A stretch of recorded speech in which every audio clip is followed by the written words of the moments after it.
चल देखिए, तो रेलवे, एसएससी, बैंक और अदर एग्जामिनेशन के लिए हम लोग क्या करते हैं, ये लाभ और हानि के टॉपिक को पढ़ते जा रहे हैं। इसमें पहला प्रश्न फिर क्या है, 10 मीटर कपड़ा बेचकर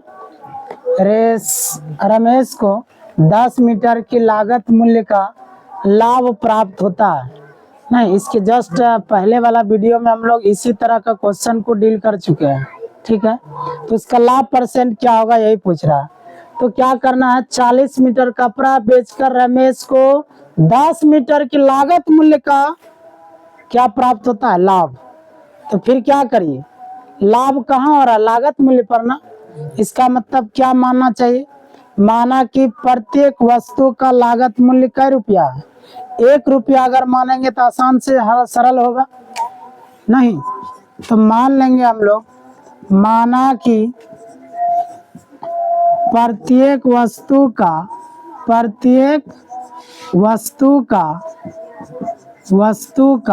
लागत मूल्य, कैसा मूल्य, लागत मूल्य क्या रुपया है, 1 रुपया है, 1 रुपया है कि नहीं।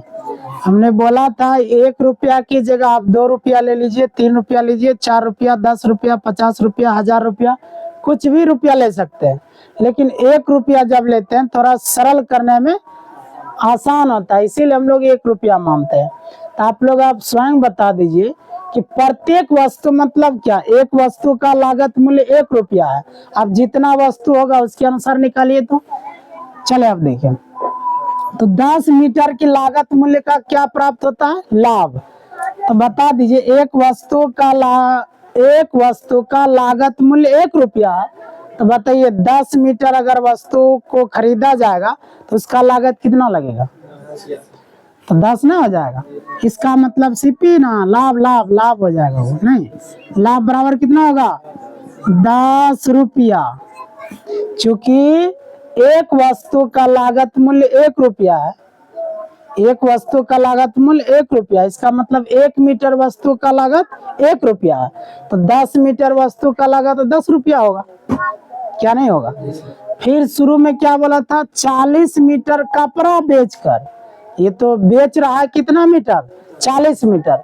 40 मीटर बेचने का मतलब हुआ वो 40 मीटर पहले कपड़ा खरीदा होगा, तभी तो 40 मीटर बेच रहा है, नहीं समझे। अच्छा 40 मीटर खरीदा है, 50 मीटर बेचना चाहता है, क्या ऐसा हो सकता है, ऐसा नहीं हो सकता। इसका मतलब 40 मीटर कपड़ा जब वो बेच रहा है तो 40 मीटर कपड़ा वो खरीदा भी होगा, नहीं। यहाँ पर देखिए तो इसका मतलब इसको हम कॉस्ट प्राइस कह सकते हैं, क्रय मूल्य नहीं कह सकते हैं।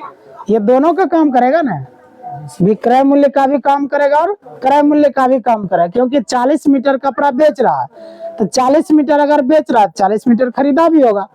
तो कॉस्ट प्राइस क्या हो जाएगा, अब उसको रुपया में चले जाइए आप। 1 मीटर वस्तु का लागत 1 रुपया है, तो 40 मीटर वस्तु का दाम बोलिए 40 रुपया नहीं हो जाएगा। तो अब हमें निकालना क्या है, लाभ परसेंट क्या होगा। तो हम लोग जानते हैं चूंकि लाभ परसेंट बराबर क्या होता है, लाभ गुना 100 बटे सीपी क्रय मूल्य। तो लाभ कितना हो रहा है 10 का, गुना कितना 100 बटे क्रय मूल्य कितना हो गया 40, क्या नहीं समझ। अब देखिए तो 0 से 0 खत्म, 4 25 चौके 100, इसका मतलब कितना परसेंट, 25% का क्या हुआ, लाभ हुआ। 25% में टिक कर दीजिए, यही हो गया आंसर। चलिए अगला प्रश्न देखिए, 14 वस्तुओं को बेचने पर एक व्यक्ति को 2 वस्तुओं के लागत मूल्य की क्या होती है, हानि होती है, ठीक है। तो इसका हानि परसेंट क्या है, लेकिन कंडीशन ब्रैकेट में क्या डाल दिया, 1 दशमलव स्थान तक ही आपको निकालना है, दशमलव के बाद 1 ही अंक तक आपको जाना है, ठीक है। तो ये क्या कहता देखिए, तो बताइए फिर क्या करना चाहिए, हानि होता हो या लाभ होता, हानि होता हो या लाभ होता, उसको कितना रुपया मानेंगे, 1। प्रत्येक वस्तु का मूल्य कितना रुपया मानिए, 1 रुपया। लागत मूल्य पर ना हानि हो रहा है, लागत मूल्य पर हानि होता है। फिर क्या करेंगे, माना कि प्रत्येक वस्तु का लागत मूल्य, बोलिए कितना, 1 रुपया है। लागत मूल्य कितना है, प्रत्येक वस्तु मतलब एक वस्तु का लागत मूल्य 1 रुपया है। यानी ये अगर, क्या नहीं समझे, एक वस्तु का लागत मूल्य 1 रुपया है। बताइए, 2 वस्तु के लागत मूल्य का क्या होता है, हानि होता है। तो एक वस्तु का लागत मूल्य अगर 1 रुपया है तो 2 वस्तु का लागत मूल्य कितना होगा, 2 रुपया होगा। लाभ होगा कि हानि, यहाँ क्वेश्चन बोल रहा है कि हानि होता है ना, तो इसीलिए क्या होगा, यहाँ लॉस लग जाएगा। तो लॉस कितना हो जाएगा, 2 रुपया का ना लॉस लगा, नहीं समझ। 2 वस्तु के लागत मूल्य का क्या हो गया, हानि। इसका मतलब 2 रुपया का उसको हानि हुआ, लॉस लगा। अब देखिए 14 वस्तु को बेचने पर, 14 वस्तु बेच रहा है, इसका मतलब 14 वस्तु खरीदा होगा तभी तो 14 वस्तु बेच रहा है। क्या नहीं समझ, इसका मतलब कॉस्ट प्राइस बता सकते हैं, सीपी, सीपी बोलिए ना। एक वस्तु का लागत मूल्य 1 रुपया है तो 14 वस्तु का लागत मूल्य 14 रुपया हो जाएगा। तो इसका मतलब सीपी बराबर 14 रुपीज हो जाएगा, हो जाएगा। अब हमें क्या निकालना है, हानि परसेंट क्या होगा। ये क्लियर हुआ, यहाँ लिखा है बेचने पर, हम लिख दिए खरीदने पर। यहाँ विक्रय मूल्य दिया लेकिन हमने लिख दिया क्रय मूल्य। हमेशा तो बोल रहे हैं पिछले वाला क्लास से ही कि जितना वस्तु हम बेच रहे हैं इसका मतलब उतना हम खरीदे होंगे तभी ना बेच रहे हैं, इसीलिए यहाँ पर क्रय मूल्य वही होगा। ठीक है, तो अब हमें क्या निकालना है, हानि परसेंट। तो हानि परसेंट का फॉर्मूला जानते हैं, हानि परसेंट बराबर बोलिए हानि गुना 100 बटे क्रय मूल्य, यह ना होता है। हानि बोलिए 2 गुना 100 बटे क्रय मूल्य बोलिए 14, 7 दूना 14 ना हो गया। तो 100 बटे 7 कर दीजिए, बोलिए अब कटाइए, 14 7 98 पॉइंट, फिर क्या होगा 2 20, 7 दूना 14 नहीं 28, लगभग 3 आएगा, लगभग में 3 दे दो, 14.3 ऑप्शन में है कहीं, ए नंबर ऑप्शन देखिए सही हो गया। ठीक, चल लेके तीसरा प्रश्न कहता है 25 मीटर कपड़ा बेचकर रिया 5 मीटर की विक्रय मूल्य, ध्यान दीजिएगा अब की बार क्रय मूल्य नहीं है, विक्रय मूल्य हासिल करती है। ठीक है, तो लाभ परसेंट क्या होगा वही बताना है। फिर क्या मानिएगा, माना कि प्रत्येक वस्तु का विक्रय मूल्य कितना रुपया, 1 रुपया। नहीं तो मान लीजिए, माना कि प्रत्येक वस्तु का विक्रय मूल्य कै रुपया है, 1 रुपया है। ठीक है, अच्छा ये 5 मीटर की विक्रय मूल्य का हासिल करती है, इसका क्या मतलब हुआ, हासिल करना का क्या मतलब, लाभ की हानि, लाभ हुआ। इसका मतलब लाभ जो है, लाभ कितना रुपया का होगा, 1 मीटर बेचता है तो 1 रुपया है ना, तो 5 मीटर बेचेगा तो विक्रय मूल्य 5 रुपया नहीं हो जाएगा लाभ, तो 5 रुपया का लाभ होगा। चले उसके बाद आप देखिए फिर क्या है, 5 मीटर कपड़ा बेचकर या 25 मीटर कपड़ा ना बेचा गया, तो 25 मीटर जब बेचेगा, बेच रहा विक्रय मूल्य अगर है, तो अगर हम लोग इसको ऐसे समझते हैं, पहले बात समझिए, लाभ निकला है। एक कंडीशन यहाँ पर कंफ्यूज वाला है, अगर लागत मूल्य रहता तो इसको हम लोग क्रय मूल्य कहने में नहीं कभी हिचकिचते। ठीक है, लेकिन यहाँ क्या दिया है, विक्रय मूल्य दिया है, तो विक्रय मूल्य तो कुछ भी हो सकता है, हम घटो लगा के बेच सकते हैं, नहीं समझे, प्रॉफिट कमा करके भी बेच सकते हैं, तो इसीलिए यहाँ पर इसका निर्धारण अब नहीं कर सकते, इसका निर्धारण नहीं कर सकते कि ये क्रय मूल्य होगा। क्यों नहीं कर सकते हैं? क्योंकि विक्रय मूल्य ने हासिल किया है, मतलब बेच रहा है ना वो, तो जितना रुपया हम बेच रहा है उसको क्रय मूल्य पर हम लोग को पता नहीं चलेगा। इसलिए अब हम लोग क्या करेंगे, देखिए ये क्या हो गया, एसपी ना, एसपी यानी विक्रय मूल्य कितना, 25 रुपया, ये ना होगा। अब आप ही बताइए, जब 25 रुपया में किसी वस्तु को बेच रहा है तो 5 रुपया का लाभ कमा रहा है। फिर से समझिए, 25 रुपया में जब किसी सामान को बेच रहा है तो 5 रुपया का लाभ कमा रहा है, तो बताइए वो खरीदा कितना में होगा, 20 रुपया में खरीदा होगा, तभी तो 5 रुपया का लाभ हो रहा। क्या नहीं समझे? लास्ट उपाय फार्मूला लगा दीजिए, फार्मूला तो जानते हैं ना, लाभ बराबर या हानि बराबर, नहीं जानते। चलो लेके तो डायरेक्ट जब निकल ही रहा है फार्मूला में जाएंगे, क्या कॉमन सेंस से नहीं समझे? बेचे हैं 25 रुपया में तो हमको 5 रुपया लाभ हुआ, इसका मतलब 20 में खरीदे थे, 20 रुपया में खरीदे हैं और 25 में बेचेंगे तब ना 5 रुपया का लाभ होगा।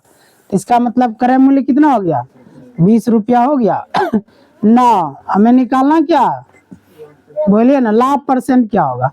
तो लाभ परसेंट का फॉर्मूला आप जानबे करते हैं, लाभ गुना 100 बटे क्रय मूल्य, इतना परसेंट हो जाएगा।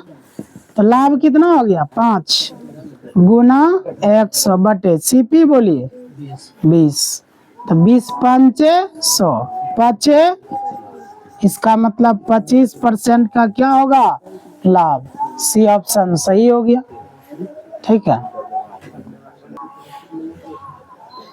चलिए चौथा क्वेश्चन कहता है कि 28 मीटर कपड़ा बेचकर सुजाता 3 मीटर की विक्रय मूल्य हासिल करती है। इसका मतलब क्या हो गया, 3 मीटर विक्रय मूल्य ना हासिल करता है तो क्या है, तो मान लेना हमको, माना कि प्रत्येक वस्तु का विक्रय मूल्य कितना रुपया है, 1 रुपया है, तो लाभ बता सकते हैं, लाभ बताइए, 3 रुपया नहीं हो जाएगा, लाभ हो गया 3 रुपया। और ये क्या है, सेलिंग प्राइस ना, 28 मीटर कपड़ा बेच रहा है, इसका मतलब एसपी बोले क्या रुपया होगा, 28 रुपया। चूंकि 1 मीटर कपड़े का दाम 1 रुपया है, इसीलिए 28 मीटर कपड़े का दाम 28 रुपया होगा, नहीं। चले अब क्या करना है बताइए, यहाँ से पता चल जाएगा। बेच रहा है, जब वस्तु को 28 रुपया में बेचता है तब उसको 3 रुपया का लाभ होता है। तो बता दीजिए खरीदा कितने में है, देखिए 28 रुपया में वो जब बेच रहा है तब ना उसको 3 रुपया का लाभ हुआ, इसका मतलब वो खरीदा है कितना में, 25 रुपया में, तब ना 28 में बेचा तो 3 रुपया का लाभ हुआ। अब निकालना क्या है फिर, लाभ परसेंट। तो चूंकि लाभ परसेंट का फार्मूला लगा दिया जाए, लाभ गुना 100 बटे क्या हो गया, सीपी, यही हो गया इतना परसेंट। तो लाभ कितना, 3 गुना 100 बटे सीपी बोलिए 25, 25 चौके 100, 4 तिया यानी 12% का लाभ हो गया। तो 12% हम लोग का उत्तर हो गया।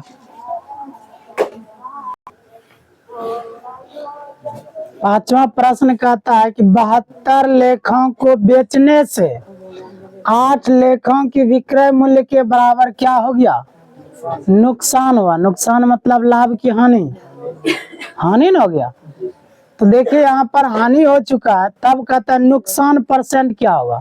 नुकसान परसेंट मतलब लॉस, यानी हानि परसेंट पूछ रहा, हानि कितना का हुआ।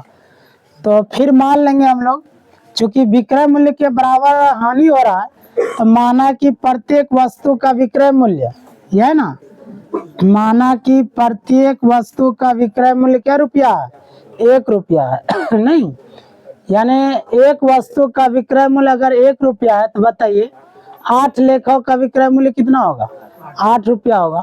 वो नुकसान हुआ है ना, तो नुकसान हुआ तो क्या हो गया, लाभ की हानि, हानि हो गया, लॉस निकल गया।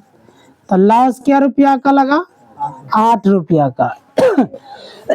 ध्यान रहे, जब जब भी क्रय मूल्य देता है लास्ट में लाभ या हानि के लिए, तो इसको क्रय मूल्य ना समझे। ये क्लियर लिखा है यहाँ पर, देखिए कि 72 लेखों को बेचने से, इसका मतलब सेलिंग प्राइस है। एसपी बराबर 72 लेख का मतलब क्या हुआ, एक वस्तु बेचता है 1 रुपया में, तो 72 वस्तु को बेचेंगे 72 रुपया में। नहीं समझे? अब यहाँ से देखिए पकड़ में आएगा, 72 रुपया में किसी वस्तु को बेच रहे हैं, तो घाटा कितना लग रहा, लॉस 8 रुपया का लगा। तो बताइए कि क्रय मूल्य कितना होगा, 80 रुपया क्रय मूल्य होगा, तब ना आप 72 में बेचे, तब ना आपको घाटा लग गया 8 रुपया का। क्या नहीं समझे? 80 रुपया किसी सामान का दाम होगा, 80 रुपया है और हमने बेचा 72 में, तभी ना 8 रुपया का घाटा लगा। यहाँ देखिए लॉस हो रहा है। तो जब तक 80 रुपया में नहीं खरीदेंगे तब तक हमको 8 रुपया घाटा कैसे लगेगा। तो 8 रुपया का घाटा लगाने के लिए हमको 80 में खरीदना होगा किसी वस्तु को, तभी 72 में बेचेंगे तो घाटा लग जाएगा। तो आप देखिए 9 हमें निकालना क्या है बताइए, नुकसान परसेंट क्या होगा, यानी हानि परसेंट निकालना। तो हानि परसेंट बराबर क्या हो जाएगा, हानि परसेंट बराबर बोलिए ना, हानि गुना 100 बटे क्रय मूल्य, नहीं हो गया सीपी। तो हानि कितना हो गया 8 गुना 100 बटे सीपी कितना हो गया, बात नहीं 80, 8 दंग 80, 1 1 0 कैंसिल हो गया, यानी बचा कितना 10% आपका आंसर हो गया, यानी B option is the correct. ठीक है, चलो देखिए छठा प्रश्न क्या कहता है, किसी वस्तु को 70 रुपया में बेचने के बजाय 80 रुपया में बेचता है। बेचना था 70 में लेकिन बेच दिया 80 में, तो बताइए लाभ हुआ कि हानि। लाभ हो गया। कै रुपया का लाभ हुआ, 10 का। ऐसे पकड़ा रहा है सवाल में। तो देखिए तो यहाँ पे ध्यान दीजिए, तो लाभ कितना हो गया 10 रुपया ना हुआ, 10 का लाभ हुआ। किससे, 70 से। तो इसका मतलब ये क्या है, सीपी ना, सीपी का मान कितना रुपया हो गया 70। ठीक है, तो अब हमें क्या निकालना है, अगर लाभ हुआ है तो लाभ परसेंट निकालिए, अगर हानि हुआ है तो हानि परसेंट निकालिए। यहीं से पता चल चुका है 70 में बेचना था लेकिन बेच दिया 80 में, इसका मतलब 10 रुपया का लाभ कमाया उन्होंने, तो लाभ परसेंट ना चाहिए। इसीलिए क्या निकालेंगे, लाभ परसेंट बराबर लाभ गुना 100 बटे सीपी, यह ना होगा।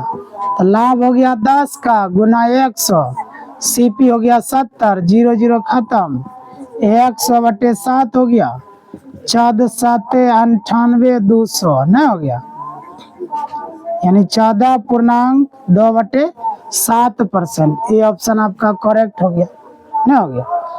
ठीक है, अब आज के लिए इतना है, पुनः हम लोग अगले क्लास में मिलते हैं।